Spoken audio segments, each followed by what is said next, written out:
इस बीच वैज्ञानिक हमारे सौर मंडल के सबसे गर्म ग्रह शुक्र से भी 3 गुना गर्म एक ऐसे ग्रह की गुत्थी सुलझाने में लगे हैं जिसे हेल प्लैनेट कहते हैं। यानी ऐसा ग्रह जो नरक से कम नहीं है। नरक इसलिए क्योंकि वो इतना गर्म है कि वहां पैर रखते ही इंसान राख हो जाएगा।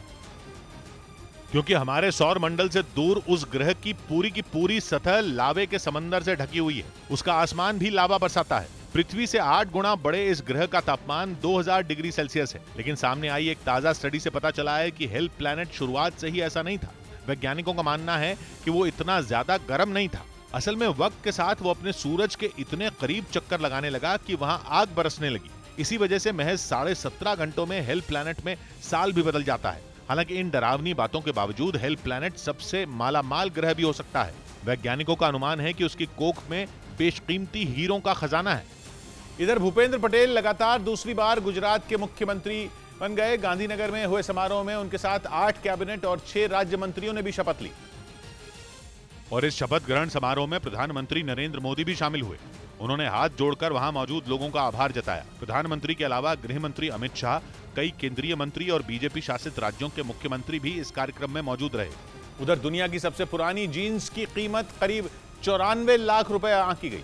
इसे खरीदने के लिए अमेरिका में बोली लगाई गई, जो 1857 में आए समुद्री तूफान की वजह से डूबे एक जहाज के मलबे में मिली थी।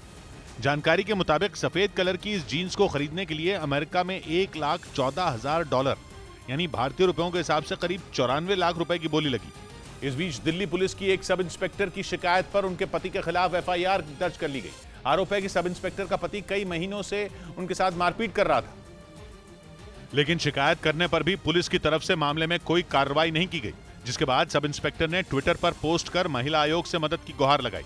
बाद में दिल्ली महिला आयोग ने भी इस मामले में पुलिस को एक नोटिस जारी किया। इधर तुर्की ने उत्तरी सीरिया में कॉरिडोर बनाने के मुद्दे पर पुतिन से बात की, क्योंकि 2019 में रूस और तुर्की के बीच एक समझौता हुआ था और उत्तरी सीरिया में कॉरिडोर बनाने की बात हुई थी।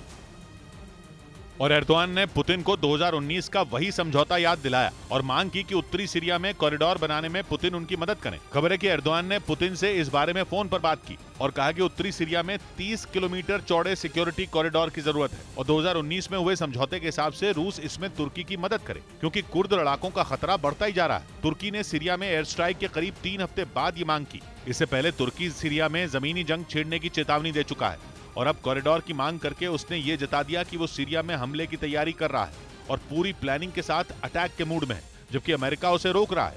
इस काम में रूस भी तुर्की के साथ नहीं खड़ा है, लेकिन तुर्की ने कॉरिडोर का वादा याद दिलाकर पुतिन को अपने खेमे में लाने की कोशिश की। उधर कोरोना महामारी के वक्त यूके ने जो मास्क, दस्ताने और PPE किट खरीदे थे उन्हें अब कौड़ियों के भाव बेच दिया गया। वहां की सरकार ने खास तौर पर नीलामी रखी ताकि इस तरह के सामान को बेचा जा सके। लेकिन सबसे बड़ी हैरानी की बात यह कि नीलामी के दौरान करीब 250 करोड़ रुपए का सामान केवल 50,000 रुपए में बेच दिया गया। मतलब यह कि यूके की जनता के टैक्स के पैसे से जो माल खरीदा गया था उसे मिट्टी के भाव बेच दिया गया। माल $3 करोड़ 18 लाख यानी करीब 250 करोड़ रुपए का था, लेकिन नीलामी के दौरान उसे महज $600 यानी 50,000 रुपए में बेच दिया गया। In 2021 during the same time period. इन्हें उस वक्त खरीदा गया था जब कोरोना वायरस की वजह से हालात बेकाबू दिख रहे थे। हालात संभले तो ये सामान भी गैर जरूरी हो गया। वहां की सरकार ने दावा किया कि इस सामान को स्टोर करने पर हो रहा खर्चा बर्दाश्त से बाहर है। स्टोरेज के खर्च से छुटकारा पाने के लिए इस सामान को बेचना जरूरी था। दावा यह है कि जिस सामान की नीलामी हुई उसकी स्टोरेज पर सालाना $2 करोड़ 81 लाख यानी 225 करोड़ रुपए खर्च किए जा रहे थे। इसीलिए नीलामी के जरिए इस माल को कौड़ियों के भाव बेच दिया गया।